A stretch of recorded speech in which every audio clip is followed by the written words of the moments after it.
Today's episode of the Bill Simmons Podcast, as always, brought to you by SeatGeek, our presenting sponsor. The easiest way to shop for the best tickets thanks to their revolutionary grading system.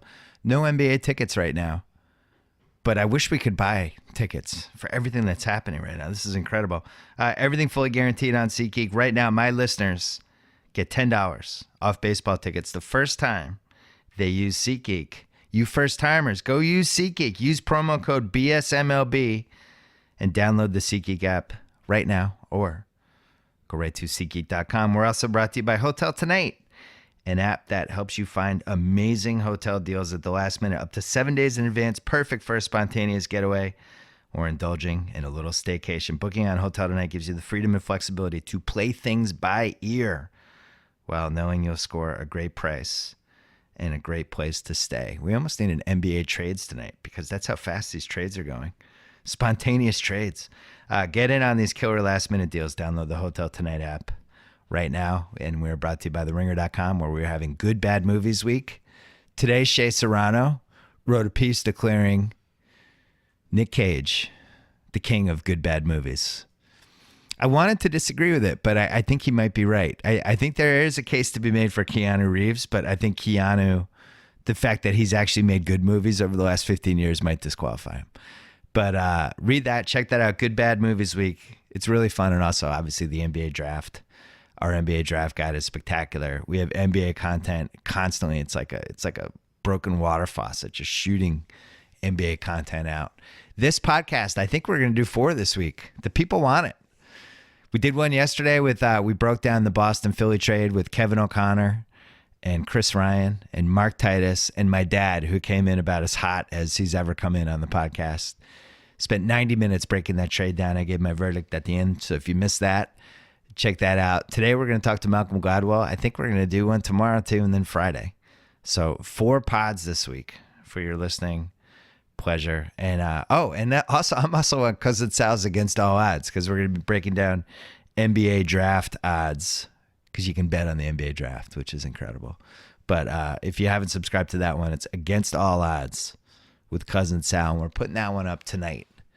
So I'm with you all week. Here I am. 5-6 hours of podcast content for you. Still not even half as much as what Adam Carolla is doing. I found out this weekend that Adam Carolla now is adding another podcast. He has like 14 podcasts. I think he's doing like 17, 18, 20 hours of radio a week, podcast style. So I feel even doing 6, I feel completely inferior, and probably better to spend 6 hours with me than 20 hours with Carolla. I've driven from Vegas with Carolla, and that took 4 hours, and that was a long drive, and he talked the whole time. But anyway, 4 BS podcasts this week, and then Against All Odds with Cousin Sal. And we will have every possible NBA draft take you've ever wanted to hear. We're also on Thursday night. We're doing a bunch of videos as well. Tate, are you doing Teed Up this week? Friday. All right. Tate and Titus are doing Teed Up on the Ringer U podcast on Friday. So if you want to hear them. Titus approaches it from the fans' perspective, doesn't care about the fortunes of the team or any of that stuff.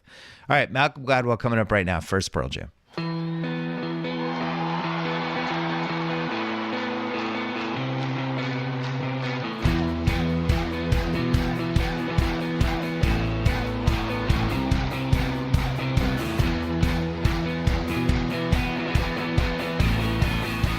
All right, Malcolm Gladwell on the line. He just launched season 2 of his Revisionist History podcast, which will actually, let's just talk about it now. You did 10 again? I did 10. First one aired every Thursday for the next 10 weeks. Yeah. Episode 2 airs on Thursday. Episode 1, I took on golf. I was very excited about that. Well, hold that, because I want to talk about that, because okay. I have a lot of thoughts on why rich white people play golf. Let's talk about basketball first, because this is, every year we say this is the craziest week in the NBA offseason we've ever had, but this is particularly crazy because since last Friday, just shit's been happening constantly, and it just never ends. Like, right, we're taping this right now, 10 o'clock a.m. Pacific time, Tuesday morning. And 5 minutes before I went to call you, all this Porzingis Knicks stuff broke. What? That they might trade him.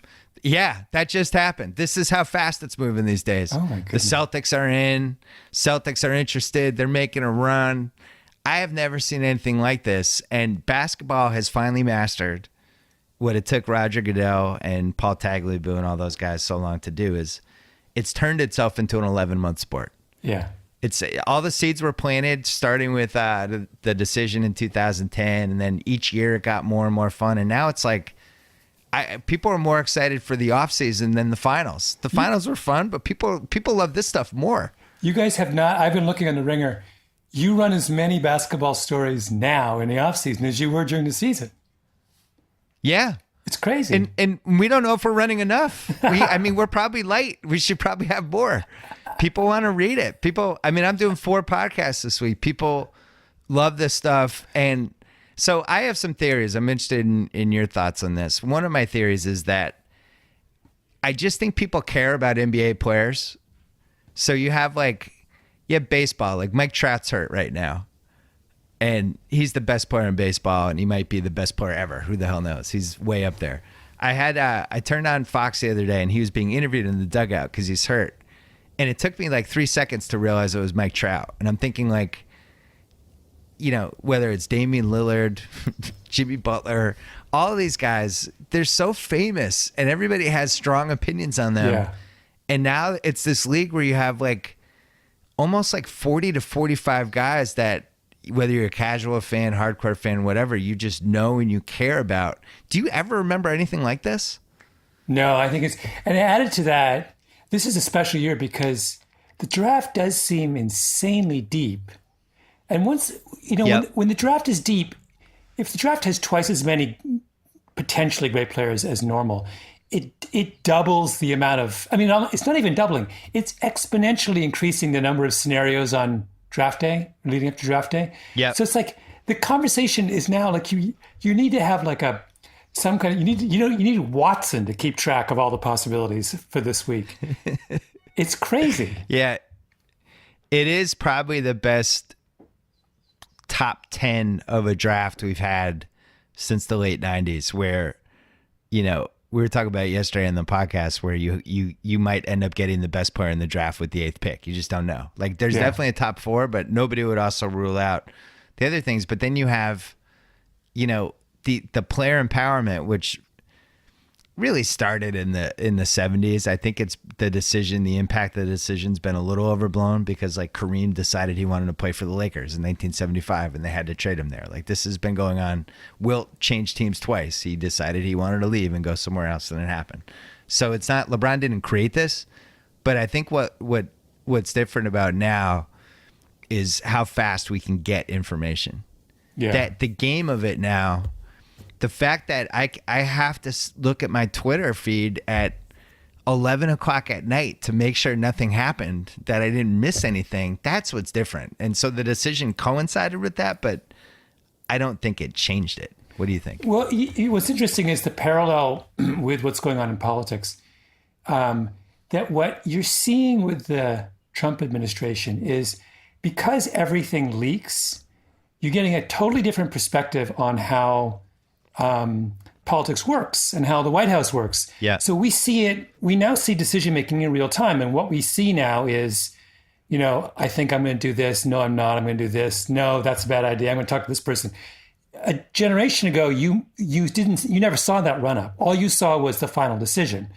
So you had an appearance of coherence and statesmanship, and everything seemed very deliberate. It's just because you weren't in on all the confusion that leads up to the decision. Now, in the NBA, you have the equivalent of leaking, right? Everything's leaked. Yep. If Danny Ainge has a thought bubble at 7 a.m. shaving, we know about it by 7:30. It's incredible. So it's once you're going to expose all of the steps that lead up to a decision, then you've multiplied the kind of excitement in the political realm, you've multiplied the amount of time we spend about politics. And in the basketball realm, you've multiplied the kind of the fun for the fan. I never saw the parallel, but you're 100% right.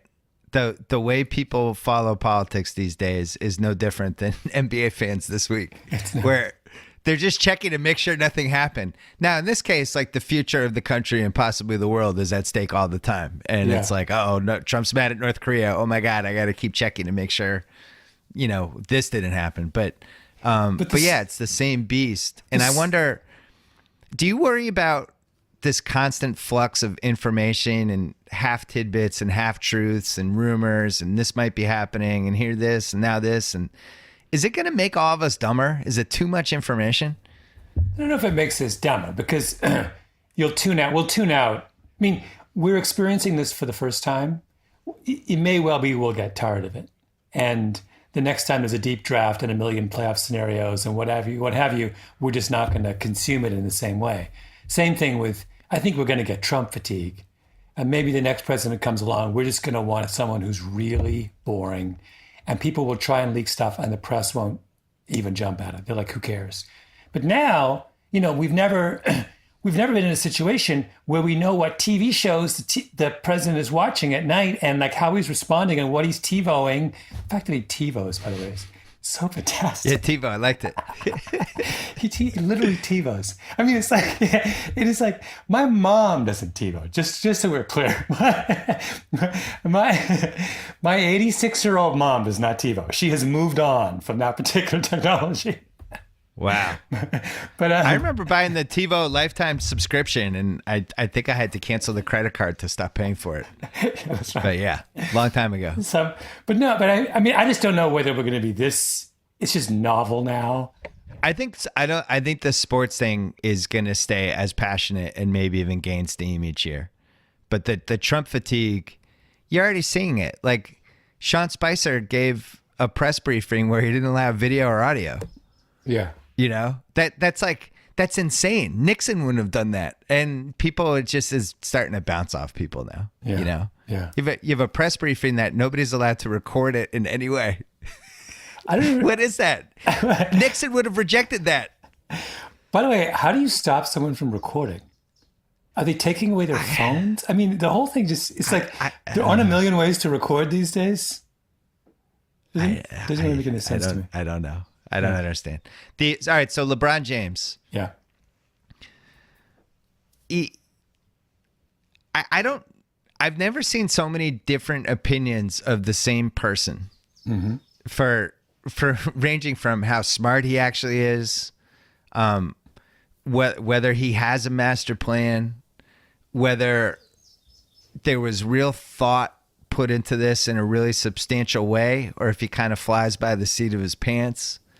I don't know what to make of it, but starting in 2010, he switches teams. He goes to Miami. At the time, everybody was appalled and horrified, and just people didn't do that. You didn't play with your enemy. Now I think we've almost been softened to the whole concept. But goes back to Cleveland in 2014, and it's all about I'm coming home, back to finish what I started. That I mean so much to the people of Ohio. I'm going to do all these great things for everybody here. Now there's momentum that he might be leaving again.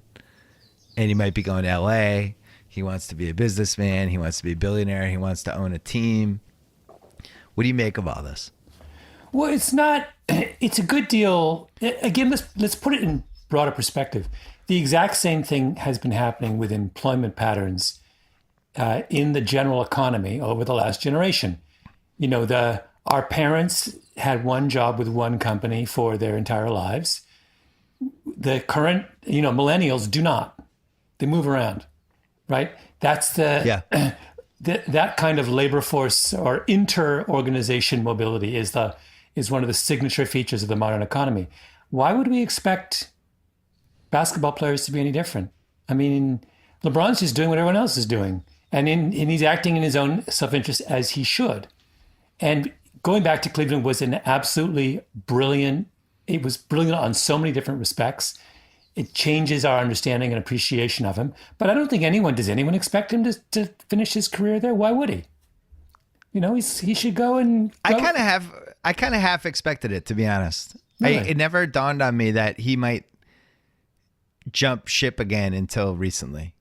Because I felt like it seemed like he was so consumed with his legacy and what things meant that maybe that legacy was like he went to Miami for 4 years. It was almost like going to college. He graduated, then he came back to Cleveland. Now you throw the Lakers into it, and now it's just this. It's not a nomadic career, but it's definitely a career that has different stages, right? Where it's like he was there, then he went there, then he went there, and now but here's the thing, Bill. It's four moves. Here's the thing that I'm sure even he is surprised by, and that is, under the normal expectation, you would have expected his career to end in Cleveland because he's got a huge number of minutes in him. He's in his early 30s. He's going to ride into the sunset. But he's LeBron, and he's not riding into the sunset. He just had as good a playoff series as any player in the history of the game. It's clear he maybe can play for another 5 years, right? So the fact that his career is probably a third longer than we would have expected when he started playing means that all of these expectations we have about where he's supposed to end his career don't work. You know, even he may have thought, I'm done in Cleveland because I'm gonna retire at 34. He's not retiring at 34, right? He could still be right. He could still be maybe the best player in the game 2 seasons from now. Is there any reason to believe that's not the case? Well, so our generation is like the guys were loyal. You played your whole time with the team, as you said. Like I grew up with Yaz on the Red Sox for 23 years. By the end, he's just this guy, the old grizzled guy who's pissed off. He never won the World Series. He's smoking at his locker after games, and runs the lap around Fenway Park, and that's what we grew up with. But I wonder if LeBron in 2010 and how Cleveland turned on him and burned his jerseys, and they ripped the big sign in the building down, and all the heat he took.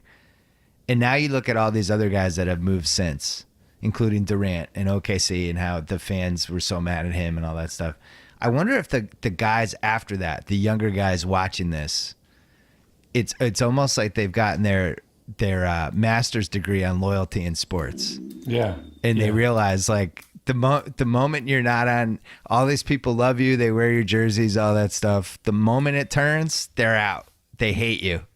And it's like, why are you devoting your whole life to playing for this one team when the moment the relationship flips, they're going to turn on you? So screw it. I'm in it for myself. And I wonder if that's been a pivotal change this decade. I don't know. What do you think? Well, I'd say something slightly different, which is that there's a second understanding of, see, it was always the case that every fan had 2 ways of appreciating basketball. You have your team that you root for, and then you have a generalized appreciation of the game. So, maybe you're an Indiana fan, but you watch the Warriors last season, and you'd like, how can you not love watching them, right? So you have that kind of double. And I think what's happened historically through basketball, the appreciation you had for your own team was paramount. That was the big deal. And then you had a kind of, and the love of basketball thing was secondary. I think that maybe is flipping. And so if LeBron moves to LA and puts together a team that's capable of challenging the Warriors, maybe that's okay in an era where our desire to see great basketball is greater than our kind of loyalties to our home team. Yeah. Because I'm certainly in that. I mean, I would rather see. Do I want to see LeBron put together a super team to challenge the Warriors? Absolutely. I mean, I would. And if he managed to pull that off, my estimation of him would grow, would double. I mean, I just think that'd be fantastic. Well, you're smarter than me, so you know what the best analogy for this is. I do feel like the Warriors and everything that happened this season and how invincible they looked has thrown the NBA into flux. Yeah. And I don't know what a parallel would be to this in business or politics or whatever, but they were so good in that finals. And here's LeBron and the Cavs. LeBron's still in his prime. Kyrie's the best offensive guard, not just in the league right now, but maybe all time for his ability to just get any shot he wants. Kevin Love is still a top 25 guy. Thompson's a good rebounder.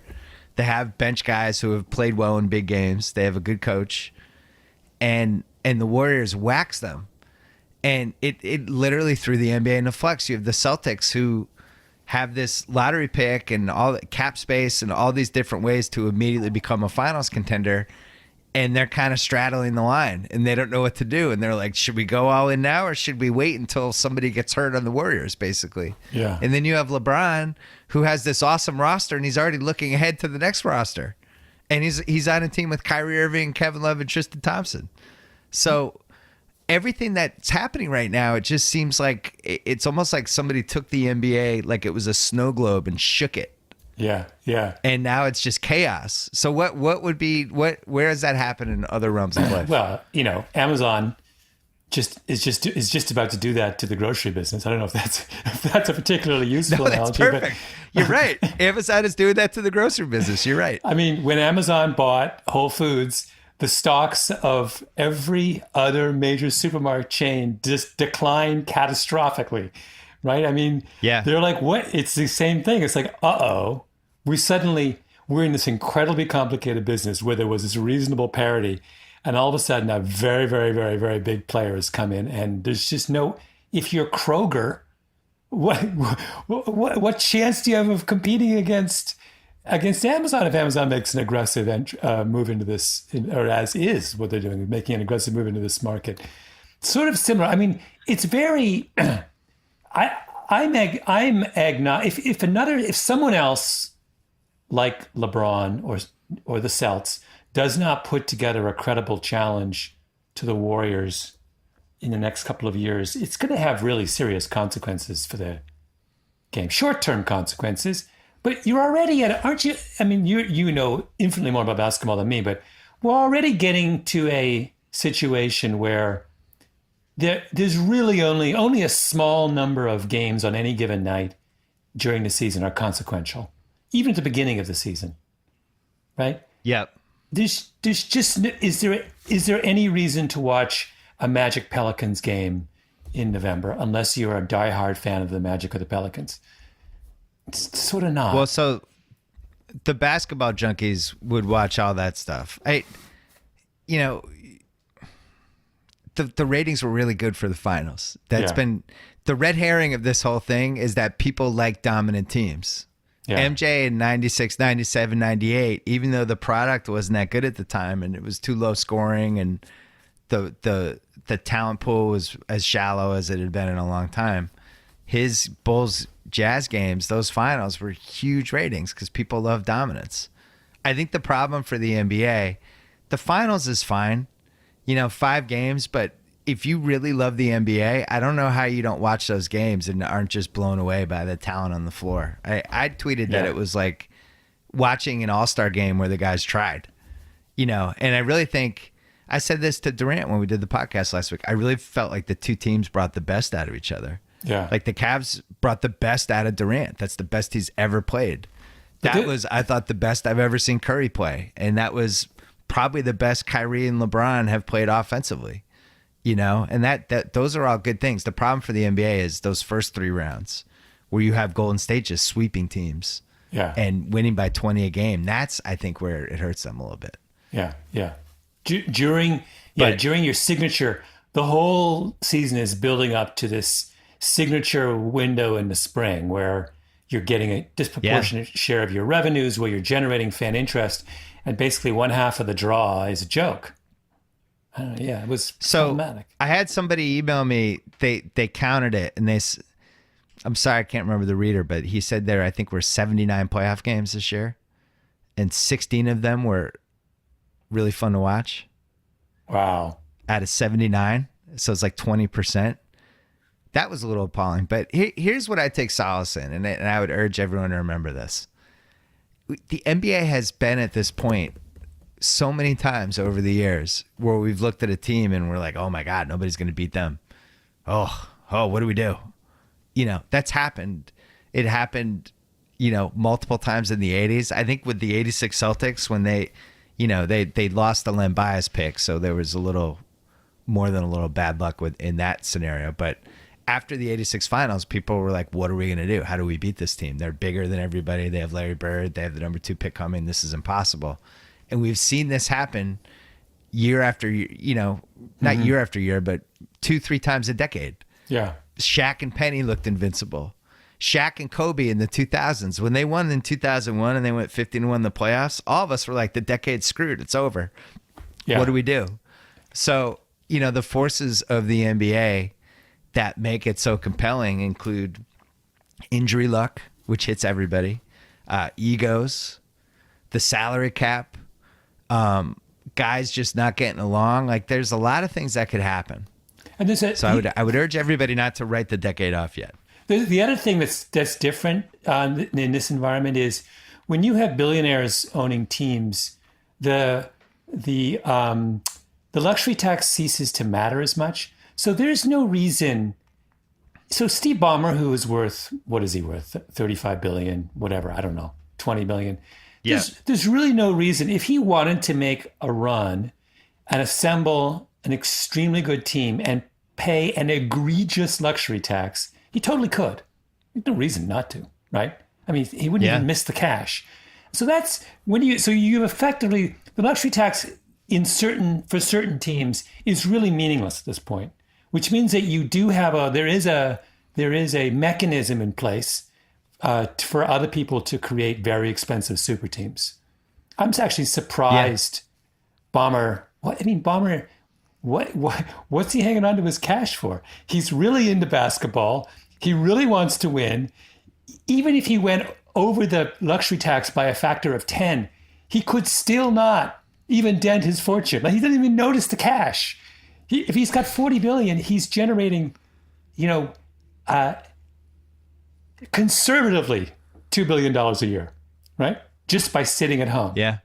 Why not spend a couple, a tiny, tiny slice of that on assembling the greatest team you possibly can and screw the luxury tax? I have some thoughts on this. Hold on, we're going to take a quick break.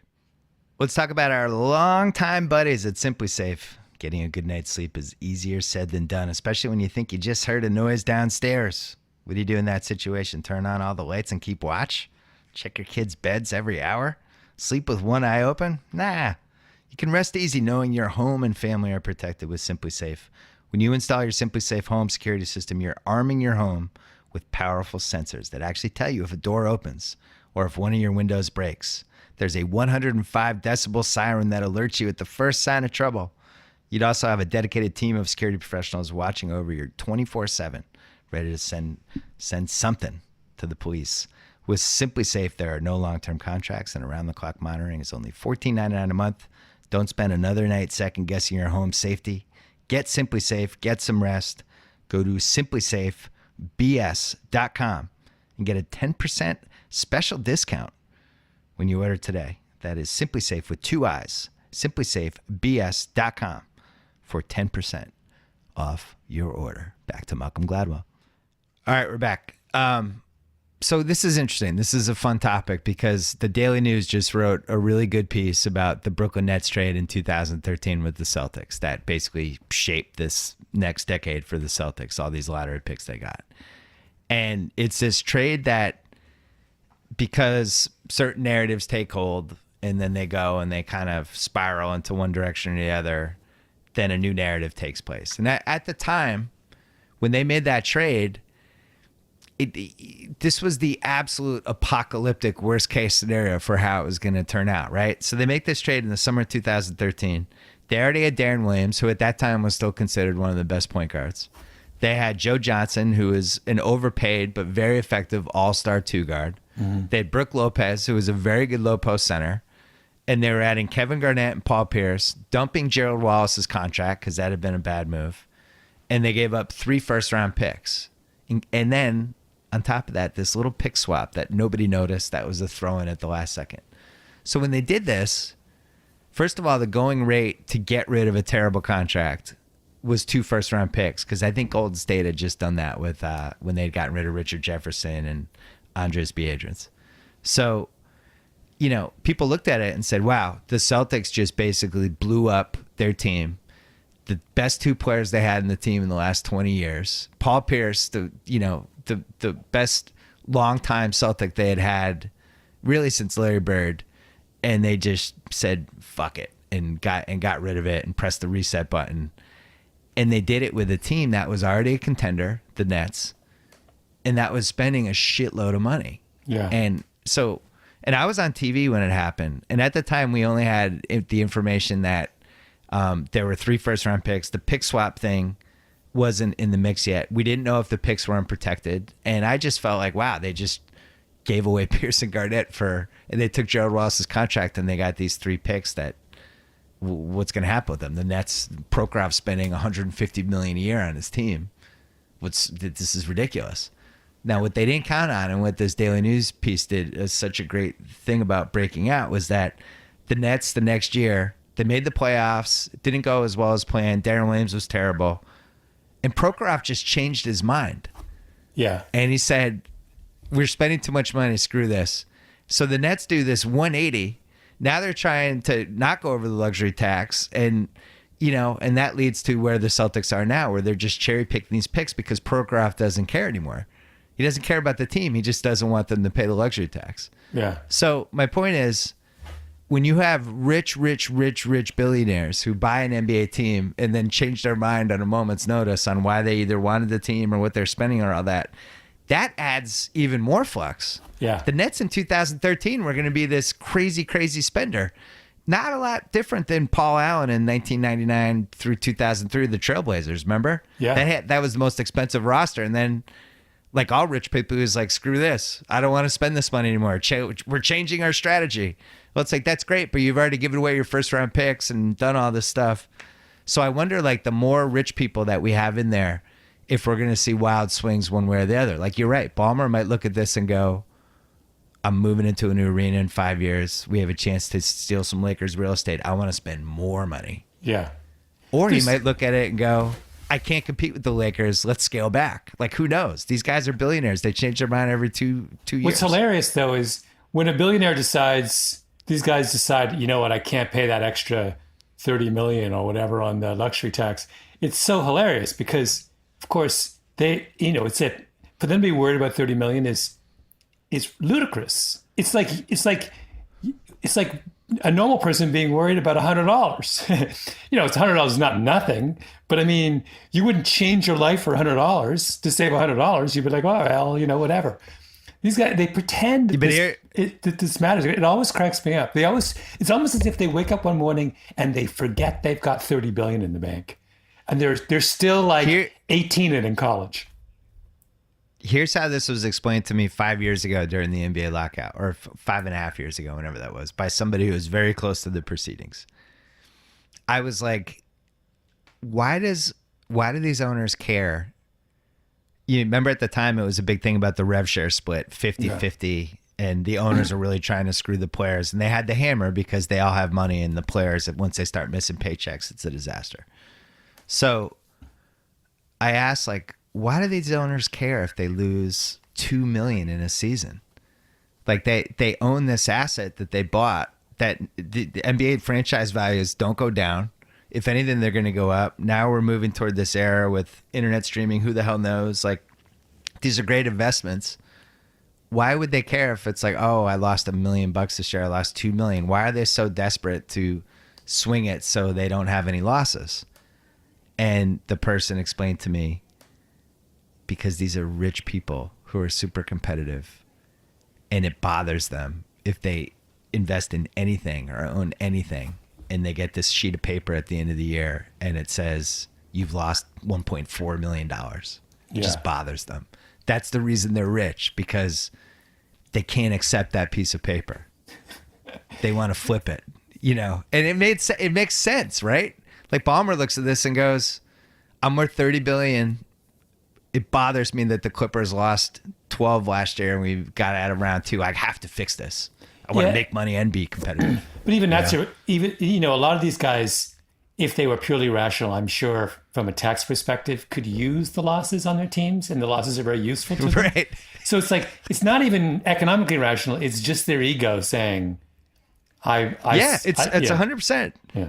But we've talked about this for years. You own an NBA team because of ego.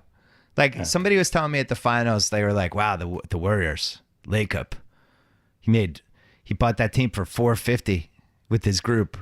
Now it's probably worth $3 billion. And I said, It's actually worth 5 because there's no way he sells this team if the number doesn't have a 5 in front of it. And even then, he probably doesn't sell it because, these Warriors games, especially in the playoffs and especially in the finals, it's a huge dick swinging contest. Yeah. And if you're the owner of the Warriors and you're surrounded by all these other billionaires and hey, there's the guy that owns Salesforce and hey, there's Eddie Q from Apple and you have all these rich dudes and powerful dudes in this court, but you own the team. And you own the arena. You have the biggest dick in the arena. So he's not selling. You can't put a price on that. He already has money. What money are you going to offer him? What's he going to do with it? If I gave you $5 billion after taxes right now, would you turn around and offer it and go to Joe Lacob and say, "Can I buy the team?" Is that your revisionist history season 2, buddy? I'll take it. Yeah, no, I would love one of my dumb NBA rich guy dreams would be if some rich guy just openly and publicly said, I just want to own the Warriors. I know I'm completely overpaying. I know it's ridiculous, but today I offered Joe Lacob $5 billion for the Warriors. I would love to see how Joe Lacob reacted to this because I don't think he would sell. I really don't. He loves it. He loves sitting courtside and owning the Warriors. I don't think you can put a price on it. Yeah. That would be kind of hilarious. All right. So we have some other stuff on our agenda. All right. I'm looking at the list. Brady? Do we even want to talk about the fact that Tiger Woods has been addicted to painkillers from some time? It seems like that. The bottom line is clearly his back is in a lot worse shape than we realized, and he's in a lot of pain. And like a lot of people who are in a lot of pain, it's super easy to get hooked on these painkillers. I thought that it was really important for him when he got in that traffic stop for him to say this wasn't alcohol. So that was really, really important. His life is hard right now, but it's not hard because, he has some addiction, some drinking problem that he hasn't. No, he's going through something that a lot of people in this country go through, the intersection of chronic pain and the drugs we use to treat them, which is, that is a whole, that is one complicated, difficult thing. He just deserves our sympathy. He really does. I 100% agree. This is 9 years. Yeah. That it seems like he's been in pain. And I wonder, that's a long road. I wonder how this plays out for him. I don't know. Does he? Kerr also had a back operation. And that was so painful that he couldn't even coach his team in the final. Imagine all the things that would have to happen to keep Steve Kerr from being on the sideline during the NBA playoffs with one of the greatest teams in history of the NBA. That's how much pain he was in. And some distance. When did he have his surgery? Some time ago. It wasn't recent, right? Oh, yeah. He had it almost 2 years ago. Yeah. Backs. His thing is they can't even figure out how to stop the pain with Steve Kerr. Yeah. It's there are no drugs that make him feel better. It's just this constant spinal fluid leak that they can't figure out how to stop. And they said this week that he's going to spend the summer traveling around just trying to figure out if there's some sort of miracle cure to make him feel better. I think he felt better enough to coach those last couple games, but he's still not happy. Yeah. And it does seem like the reason I brought up Tiger is it seems like his body has been just a physical train wreck since 2008. Yeah. And I don't remember a more high profile case of painkiller addiction with an athlete. Remember Brett Favre had it for a year and it was a big deal. It's oh, Brett Favre, wow, he's addicted to painkillers. I'm sure this is happening way more than we realize, right? Yeah. Well, you know what this leads me to? I had this really. I went running with Henry Abbott, one of your old ESPN colleagues from way back, and Henry made this really interesting point about how he thinks and you've made the same argument, but he was even more radical. He was like, they play way too many games in the NBA, and because the physical toll. We don't have a proper understanding of the physical toll it's taking on these people's bodies. They're starting to play earlier. They're playing competitive basketball for many more hours, much earlier in their lives. And then when they make the pros, They're playing at a higher level for longer, and that's not sustainable. And you can't, and this is not just basketball, across the realm of elite sports, we set our expectation of how many times someone should play in a season at a time when the games or the sports were just not as demanding. And when people weren't starting when they were 5 years old. You can't play as many basketball games in 2017 as you played in 1970. I mean, it's preposterous. And you shouldn't be adding games to the football season. You should be subtracting games from the football season. It's just not. And what we're seeing with Kerr and Tiger is just it's a function of that. These guys played very difficult sports at a high level for a long time, and they hit a wall, right? It's not just that. It's the conditioning / workouts that you have to do to stay at that level. That's what sunk Tiger. Yeah. Like his knee started going because he put too much muscle on his body, and that led to his back, and then your body's like a building. It just starts to break down. Yeah. There's been some exceptions to this, but for the most part, it does seem like you look at somebody like Dwight Howard, who's just built differently than some of the guys that we grew up watching, and he started having back problems in the prime of his career, and it kept going. And like the Celtics-Lakers 30 for 30 was on. They kept running it over the weekend, and when you watch it, you're just struck by the bodies. Yeah. Just skinny guys running around wearing Converses, and now it's like everybody's built like a wide receiver or a tight end, and they're wearing perfect equipment, and they're playing as hard as possible on both ends. I'm with you. Like I thought it was fascinating when LeBron in the playoffs, when he had rest, how great he was. Mm-hmm. And I remember talking to my friend Hershey about it, and we were both like, rested LeBron is the scariest player of all time. It's like LeBron with 5 days rest is the most terrifying force the NBA has ever had. And what would happen if they went to a Premier League schedule where they just played twice a week, and we always got rested LeBron, and every game mattered? They would never do it because it's too much money, but is it, Bill? I don't. This is so. Henry was talking about this, and he convinced me it's not too much money, because now we've moved from a situation where the owners were getting a majority of their revenue from the gate to a situation where it's national TV money that's being driven by a small number of competitive games. That's where their money lies now. They could cut. They're not going to. It'll make a marginal difference in their bottom line, but you can cut 20 games out of the season, and it is not economically the end of the world, because because the cable would really hurt them. One of the reasons that the values has bumped up is because of the local cable deals a lot of these teams have, especially if they own a piece of the network. And these networks, because live sports is one of the only things where the ratings hasn't really dropped that much, they all want content. That's why baseball, a sport that everybody's been trying to write off for years and years, is booming economically because of all the local deals, right? Yeah, so but Bill, I think they could cut. I think they cut 12 games. I think they go to 70. I don't know if they could go lower than that. Well, I mean, you can go as low as you want, right? The question is how much do you value the health of your players and the kind of integrity of the sport versus how much money do you want to make? That's the calculation. I don't see, if you're seeing a team on the road on the second day of a back-to-back, how can you in good conscience charge money for that? You're not seeing, that's not real basketball, right? And those are the situations where everyone gets hurt. If, Derrick Rose is destroyed, is an incredibly thrilling player, we basically are robbed of, probably 5 seasons of peak Derrick Rose. Why? Because he was overused. There was a really interesting argument about Porzingis this season with the Knicks, saying the Knicks were a young player with that kind of height. You cannot play him as many minutes as they were playing him. That's a really, really important point. Porzingis, those 7-footers are vulnerable, right? We know that time and time again.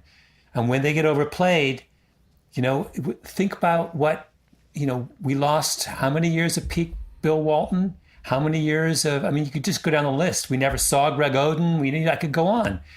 I don't know. I'm not convinced the kind of cost benefit ratio is worked out properly when it comes to basketball.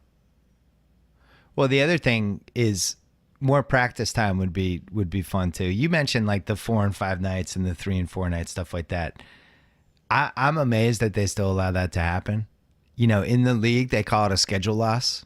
Yeah. So it's like you just look at the schedule and you're like, wow, we're on the road for 7 games in 10 days. And the 7th game is the 4th game in 5 nights. Like, cross that off. We're probably not winning. They know 3 weeks ahead of time.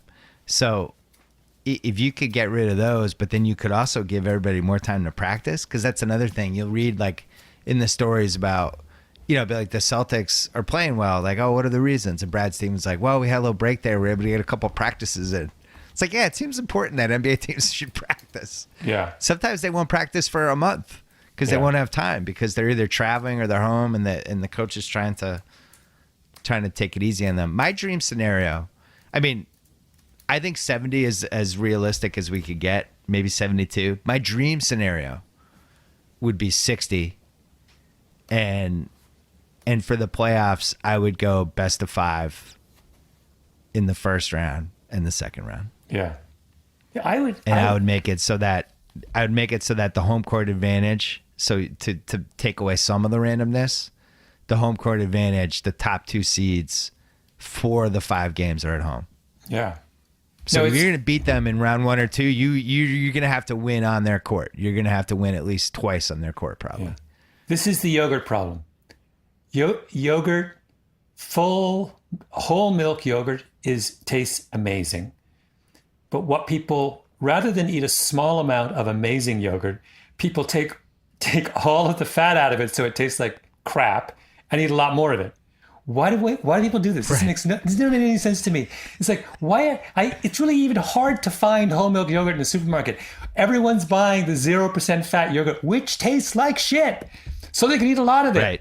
Like, it's just bananas. I have can I plug my podcast? One of my podcast episodes is about fries, but when McDonald's why McDonald's changed the recipe for French fries in the 90s. And it's the same problem. They tasted really good, and we used to eat a small amount of them. And then they made them taste like cardboard, and they gave us supersized fries. It's like, who thought that was a good idea? It's like the craziest thinking that says that the volume is all that matters in the appreciation of something. And we should be thinking the opposite. Yeah, jumbo. It's like, jumbo.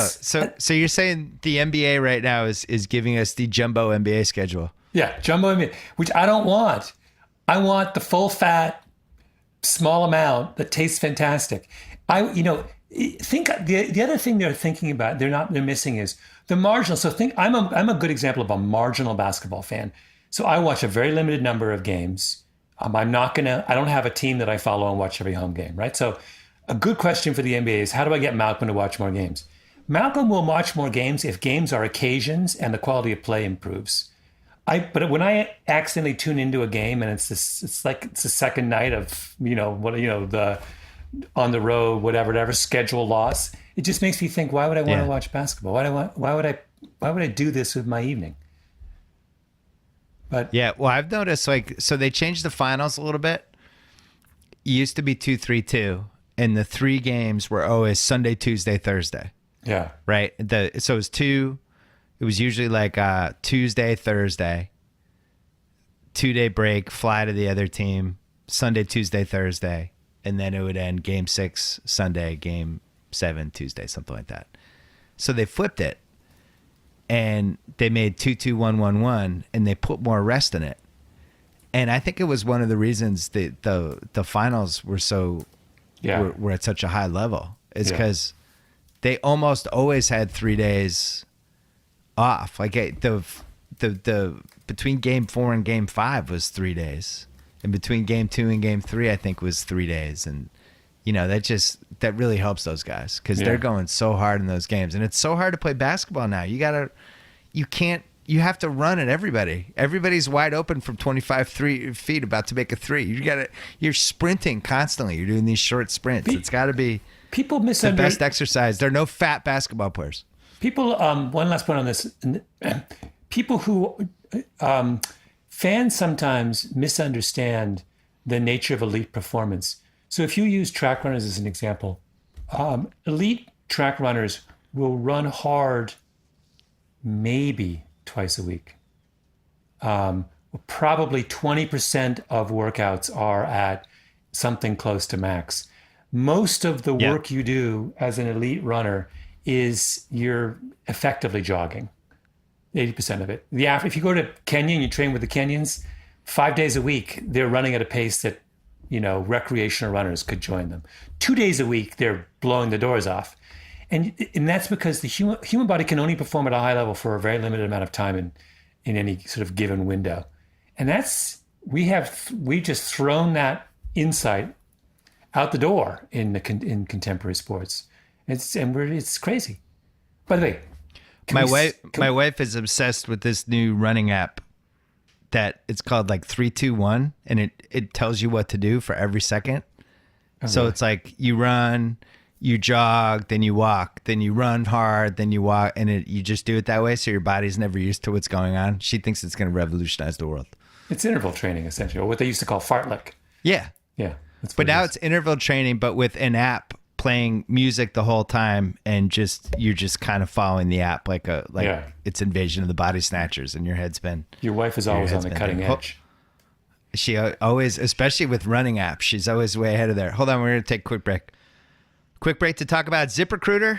The key to winning the NBA is building a strong roster, right? Well, great GMs know that having the right players come from scouting in all the right places. Same goes for finding great talent in your business. Are you hiring?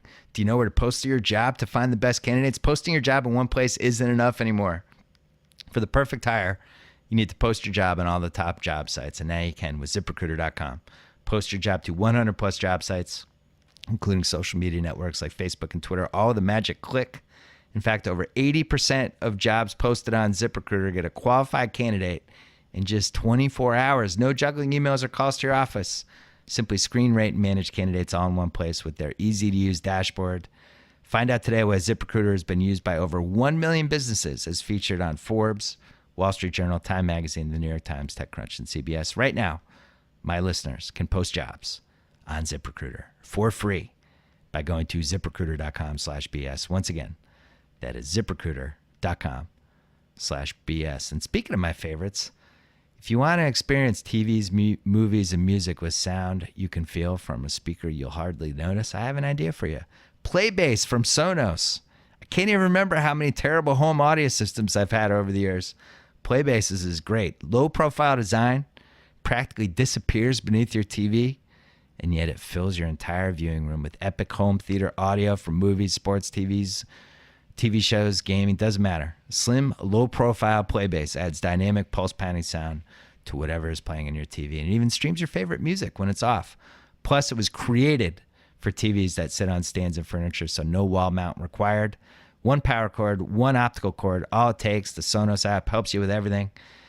It works with almost all TV cable box and universal remotes, so the remotes you have are all you need. Trust me, everything sounds better on Playbase. See for yourself. All you have to do is go to Sonos.com to learn more about Playbase. That is Sonos.com, Sonos.com. Back to my man, Malcolm Gladwell.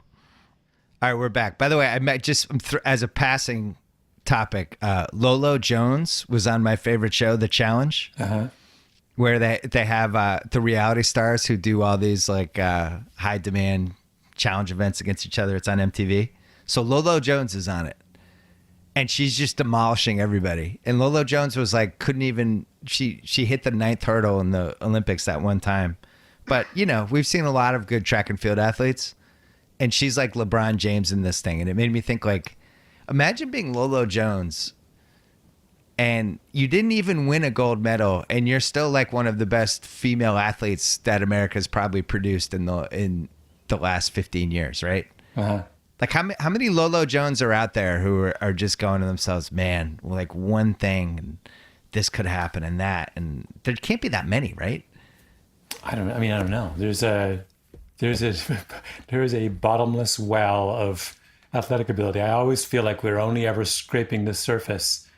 Like the minute you encourage the minute any sport gets any kind of traction among young people, you see a completely unexpected talent surge. So I suspect there's a whole lot of Lolo Joneses. I wonder if esports will have that, because I've been fascinated by esports and how the shelf lives of the great players everything's compressed. Like they peak from like age 19 to 22. And then by the time they're 23, they're like on the tail end. They're like LeBron 5 years from now. All right. Couple more quick things for us to hit. Yeah. You were obsessed with this Brady and Giselle, this revelation that Giselle said in passing in this CBS interview that Brady had gotten a concussion in the Super Bowl. Not just that, Bill. Concussions. It was plural. She said with the S. I went back and watched the tape. Concussions. Okay. She made it sound like he has them all the time. And at this point, first of all, am I terribly surprised? Not particularly. But why? I don't understand, first of all, why that wasn't a bigger news story. First of all, because if he had a concussion last season, it was never listed on the injury report. Secondly, if he had a concussion last season, he didn't take a week off, did he? He played the next week, which is sort of surprising. Yep. But third, why isn't there a stronger drumbeat for him to retire? The issue, people say, well, his arm is still as good as it was, or his overall conditioning. It's not about the conditioning of his body below the neck. The question about him retiring is all about the condition of his brain. And if he's getting concussions at the age of 40, and playing the next week, there are so many danger signs. I do not want to see Tom Brady at 55 drooling into a cup. But that is a real possibility if he continues to do this. And the very thing that makes him such a great player is the very thing that makes it impossible for him to stop, right? He cannot be the one. He's not going to say, I'm done. The Patriots have got to sit down with him and say, this is bananas, right? You've just had one of the greatest seasons ever. You should stop.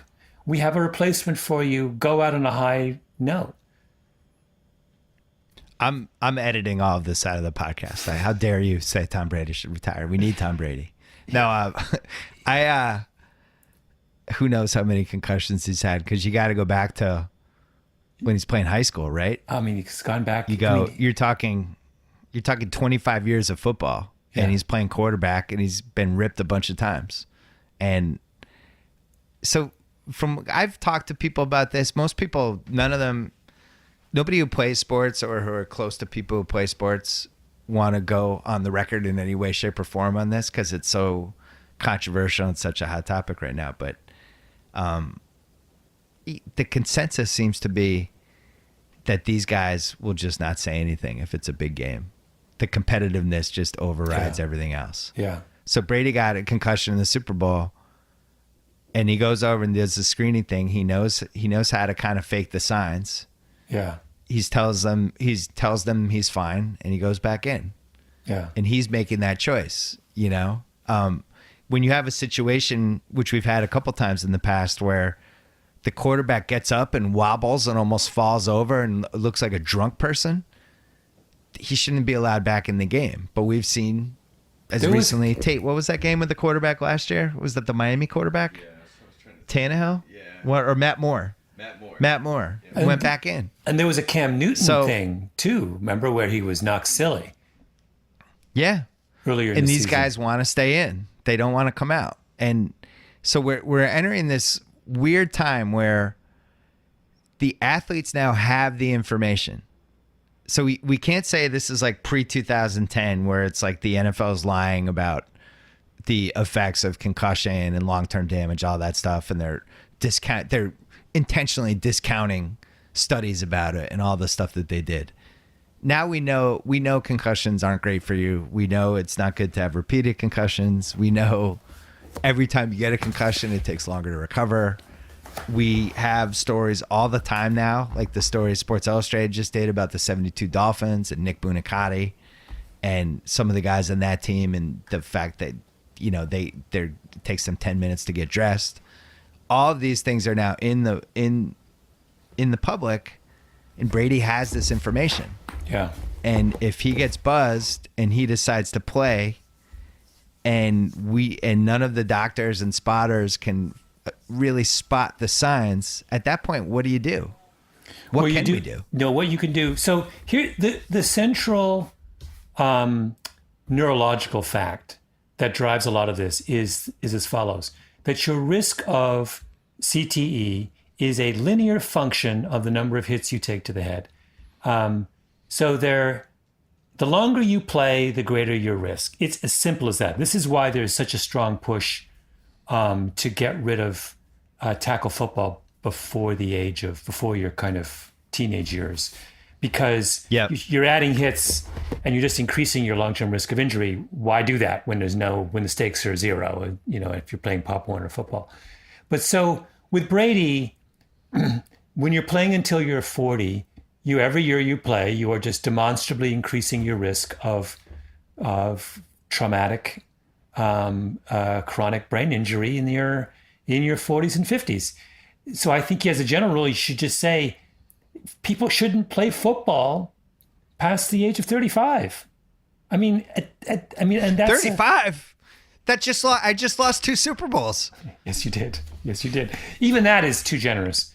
This is not a game. This is a game that can be played safely.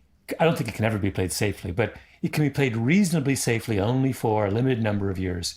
And until, by the way, there may be a point where we get a better handle on why it is some players develop CTE and others don't.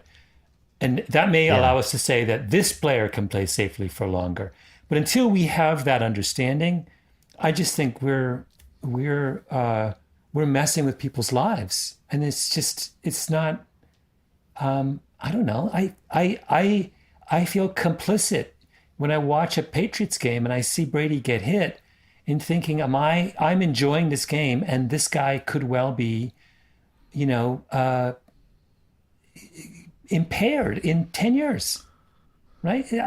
How are we going to feel when that happens? And why? Because we're cheering him on with this decision to play past well into his late 30s. It's just not right. It absolutely is not right. You asked me why the Brady thing wasn't a bigger story. I think there's concussion story fatigue, as weird as that sounds. Like you mentioned Trump fatigue earlier. I think this was a big story for a couple years, and now people are used to it.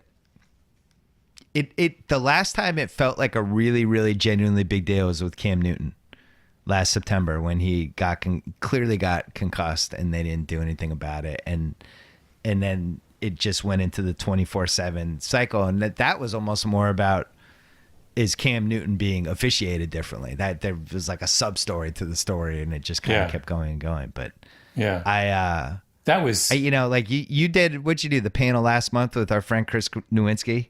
Yes. Talking about concussions and stuff. And he is now pivoted a little bit. And I want to have him on this summer because this is, obviously such an important topic. But he's now pivoted to, I probably can't convince Tom Brady to hang it up, but I can at least convince everybody that youth football should be gone. Yeah, youth like football at the very least, that is attainable, and we could all band together and figure out how to not let anybody play tackle football before they turn 15. Yeah. I think he's right. I think it's attainable, don't you? I think that. Well, it's more attainable. Put it that way. I mean, you're gonna have a lot of resistance in places like Texas to getting rid of Pop Warner football, but and we're also talking about junior high school football, right? What we're basically saying is that tackle football should begin in high school, and that's we're saying 10th grade, basically. Yeah. What would happen? I think. I've always felt like Texas might secede from the United States because they're already halfway there. They're on the bottom, and they have their own flag, and it feels like its own country anyway. So it's very close to becoming like Canada of the South. I think if we had youth football restrictions, that would be the straw that broke the camel's back. Well, that'd be it. They'd be like, we're out. We're starting our own country. We're walking. Yeah, we're not giving up youth football. Yeah, we're done. We're building our own fence to box out everybody above us and around us. Go ahead. I was going to say you got to weigh in on Brady here. You're the Pats fan. This is your team. Should he walk away? I think he got a concussion in the Denver playoff game the year earlier before that one too. I think he's had 2 years in a row. I think he's had concussions. Yeah, that we know about. Because the Denver game, he got slammed on one play and was just not the same afterwards. And it took a lot of punishment the whole game, but missed some throws that he normally makes. Like even on the 2-point conversion, just didn't see Gronk. I think at some point, I don't know the exact point, but I think he got hit. The Super Bowl is much easier to figure out when he got hit. He got knocked backwards and slammed his head on the turf, and you just knew right away. But no, I think he should have retired, to be honest.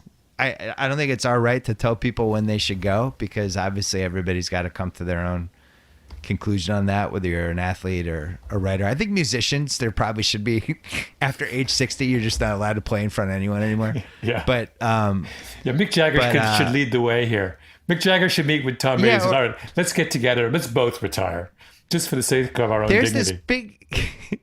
There's this big concert at Dodger Stadium right now, and the headliners are the Eagles, who do not have Glenn Frey anymore, and Fleetwood Mac, who don't have Christine McVie, and everybody's like in their 70s, and this is a 2-day concert at Dodger Stadium apparently.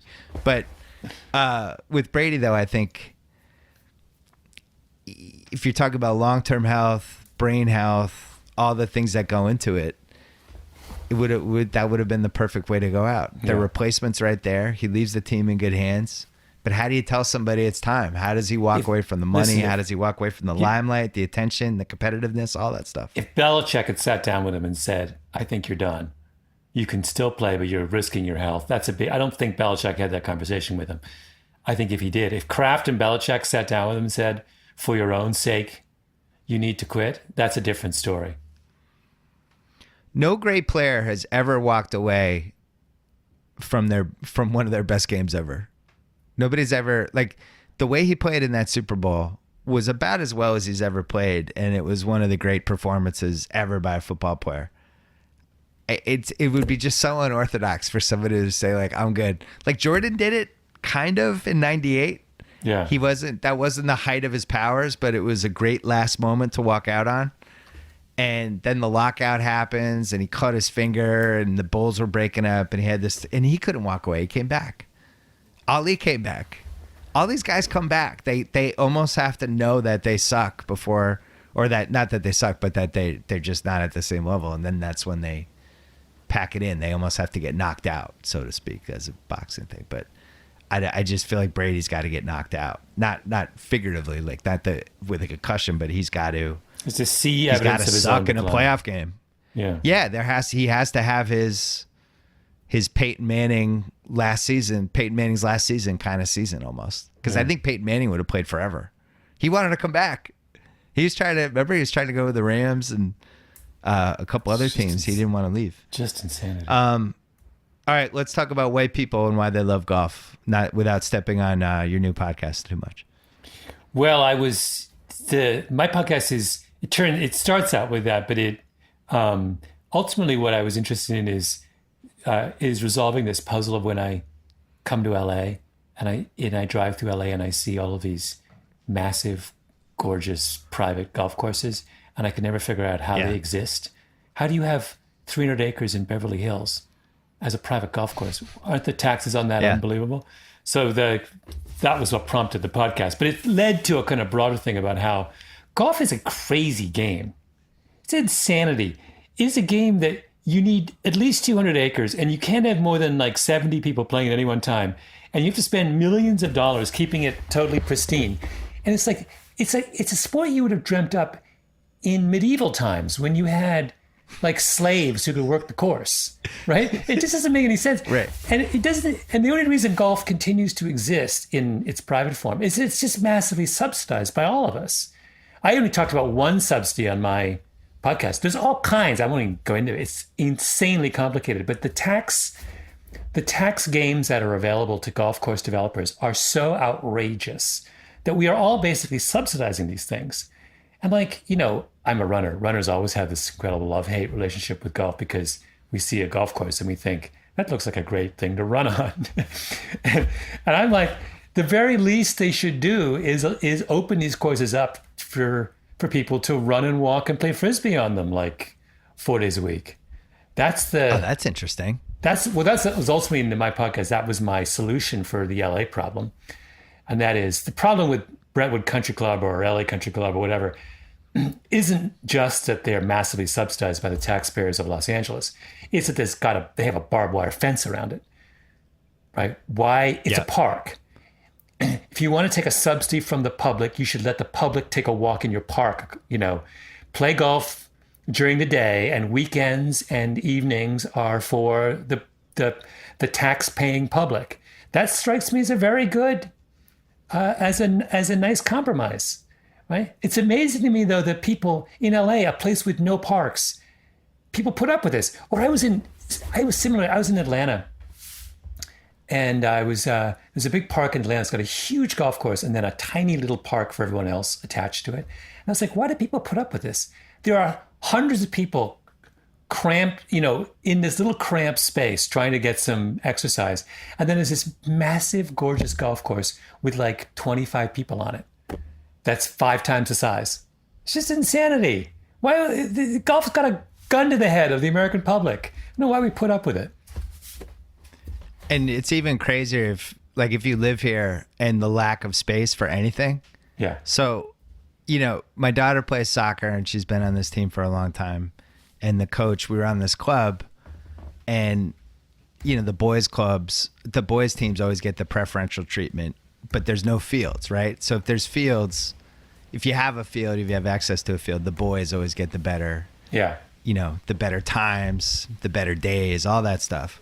So we started our own club that's like a girls only club, and we got access to a field, and that was great. But it was so complicated, and the thing that all of us were staggered by was that there was just no place for kids to run around. Yeah. And then you look at it, and as you said, there's like 15 golf courses here. Yeah. But we have maybe, I don't know, 10 places that a team could play soccer, unless you're using like one of the high school fields or something. Within walking distance of your house, Bill, there is a 250-acre golf course which has probably 300 members and which receives a tax subsidy from the taxpayers of Los Angeles that's probably worth $50 million a year.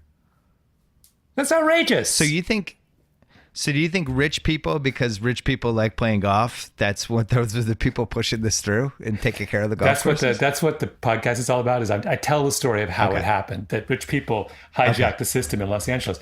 But it's not just Los Angeles. It's like, but I totally right. Yeah, like it's everywhere. It's everywhere. And you think about it, you have,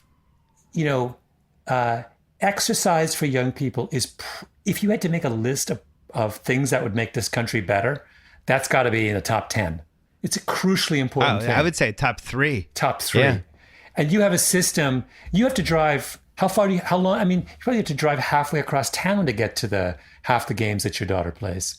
It's ridiculous. It's like, well, you also have, when here they have this place called Pan Pacific Park, which is right in the middle. It's near the Grove. It's in the heart of like LA, Hollywood.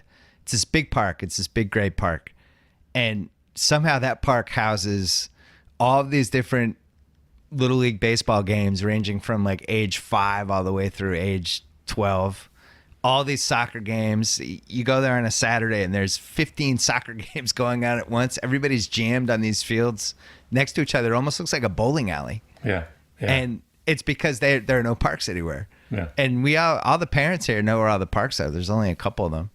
But yeah, it's crazy. And meanwhile, as you said, there's a golf course that's, you drive by it, and it's pretty much completely empty. 250 acres and there's I think 8 private golf courses or 9 private golf courses in LA County. It's just unbelievable. Anyway, that's amazing. And there's more on Revisionist History. Revisionist History. Yeah. You did it. You did season 2. I did season 2. I forgave you for not doing it for the Ringer, but you had a better friendship with Jacob. I couldn't trump it. You just were better friends with him. We never talked about it's a big tent. We never talked about Bill Maher. Oh yes. You want to do that quickly and then we'll leave? Yes. All right. Your thoughts on the Bill Maher N-word controversy, because I was equally as fascinated with it as you were. I am, and I am sick of N-word controversies. If you want to talk about what the racial problem in this country is, the racial problem in this country has to do with structural inequality and ways in which the system is rigged against people of color. That's the problem. It's about power, right? The problem is not that liberals in West LA occasionally misuse the N-word. Like, no one thinks that Bill Maher is some crazy racist. I don't particularly like Bill Maher, but, the last thing he is a racist. So he used that word inappropriately. Like, get over it. That is not what there are 100 more serious problems to do with race in this country. And when we make this mistake of going nuts over these little slips of the tongue, what we've done is we have trivialized the entire race conversation. We've made it all the more difficult to talk about the stuff that really matters. I'll tell you what matters is Black teenage kids getting shot by cops. That strikes me as something we should get outraged about. Some guy who lives in Brentwood, who says the N-word inadvertently. I'm sorry, as someone who is part Black, I wasn't personally injured by that. I have recovered from the Bill Maher N-word, right? And so have other Black people in this country. Like, it's just the conversations we have about race are so surreal and so completely beside the point. Anyway, that's my... Yeah. Yeah, I mean, the one good thing came out of it, I thought Ice Cube, in a very short amount of time, described why that word shouldn't be used in the best way I'd ever heard it. And I have it here. I'm going to just read it quickly. He said, he's basically like, white people aren't allowed to use that word anymore. Yeah. Was his thesis. And then he was like, it's a word that has been used against us. It's like a knife. You can use it as a weapon or you can use it as a tool. It's when you use it as a weapon against us by white people, and we're not going to let that happen again because it's not cool. That's our word and you can't have it back. Yeah. I was like, there you go. No. That's succinctly described why that word should not be used in passing by, somebody on their HBO show who's white. Yeah, totally agree. But at the same time, I agree with every point you said, though. Like the amount of time and energy spent for 4 days trying to figure out, it's like it's a conversation that is the appetizer for what the actual conversation should be. Yeah. The lengths that we will go in this country to distract ourselves from confronting real issues around race never cease to amaze me. That's to me the lesson of that whole little tempest in a teapot. Well, I think it's a conversation that's going to keep happening.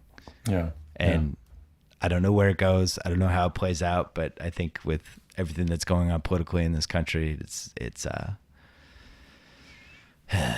anyway, now I'm bummed out. I was in a great mood this whole podcast, and now I feel empty inside. You too. All right, go back Malcolm to your Gladwell. Yes. Are you working on another book, by the way? What's going on with you? I have just started a new book, which I will do until I have to do season 3 of my podcast. But I'm back in book mode for a couple of months. Wow. You reactivated it. I have reactivated. Yes.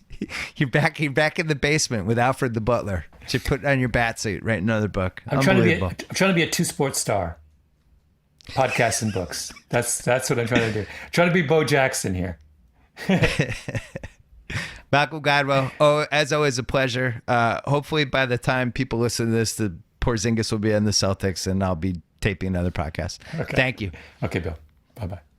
All right, that's it for the show. Thanks so much to Hotel Tonight. That's the app that helps you find amazing hotel deals at the last minute, up to 7 days in advance, perfect for a spontaneous getaway or indulging in a little staycation. Booking on Hotel Tonight gives you the freedom and flexibility to play things by ear while knowing you'll score a great price and a great place to stay. Get in on those killer last-minute deals and download the Hotel Tonight app right now. And also thanks to Playbase from Sonos. Remember, they add pulse-pounding sound to whatever's playing, from movies and sports to TV, gaming, music, whatever you love, with a low-profile design that practically disappears from beneath your TV. Setup is a breeze. You only need one power cord, one optical cord, and the Sonos app guides you from there. Everything sounds better on Playbase. See for yourself. Go to Sonos.com to learn more. Sonos.com. And don't forget to check out theringer.com because we have a bunch of stuff, including, I'm sure more NBA stories are breaking as I'm talking right now. Read all of our stuff there. Check out the NBA Draft Guide. And don't forget, I'm on Cousin Sal's Against All Odds podcast to talk about NBA draft props. One of my favorites. It'll be good. Cousin Sal. Subscribe to that one now. And we will be back on Wednesday with the third BS podcast of the week. We're going to do 4 this week. NBA. Gotta love it.